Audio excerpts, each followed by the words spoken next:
இப்போ நெதன்யாஹூ இதுக்காக போனார் அமெரிக்கா. ட்ரம்பை கூல்படுத்தத்தான், அமைதிப்படுத்தணும். கூல் ஆயிடுவாரா? அது கூல் ஆகிடுவாரா இல்லை இவர் ஆகிடுவாரான்னு தெரியாது. ஆனால் அமெரிக்காவுடைய ட்ரம்ப் அமைச்சர் ஜனாதிபதி ட்ரம்ப் நெத்தன்யாஹூ மேலே கடும் கோபத்தில் இருக்கார்.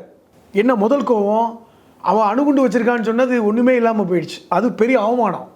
ஏற்கனவே ஈரானை பற்றி தவறாக எனக்கு உளவுத்துறை கொடுத்துருக்காங்க தகவல் சொல்லி திட்டினார். அமெரிக்காவுடைய உளவுத்துறையவே திட்டினார்.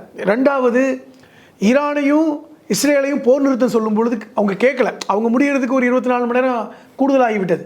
கெட்ட வார்த்தை சொல்லி திட்டினார். அது பப்ளிக்காக எல்லா இடமும் வந்துச்சு. நம்ம சொல்ல முடியாது அந்த வார்த்தையை அவர் சொன்னார். நான் இப்படி கோபப்படுறேன், இவங்க கேட்க மாட்டேன்றாங்க 2 பேரும் அப்படின்னு பேசினார். அது ஒரு ரெண்டாவது கோபம். இஸ்ரேல் கடுமையாக திட்டினார். ஆனால் இப்போ ரொம்ப ஜாஸ்தி ஆகிட்டார்.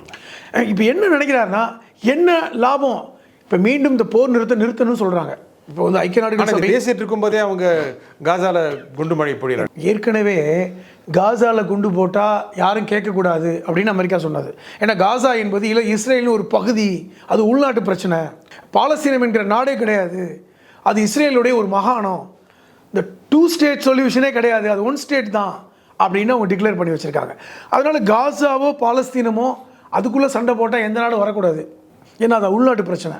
ஆனால் அதை ஈரான் ஏற்றுக்கொள்ளலை.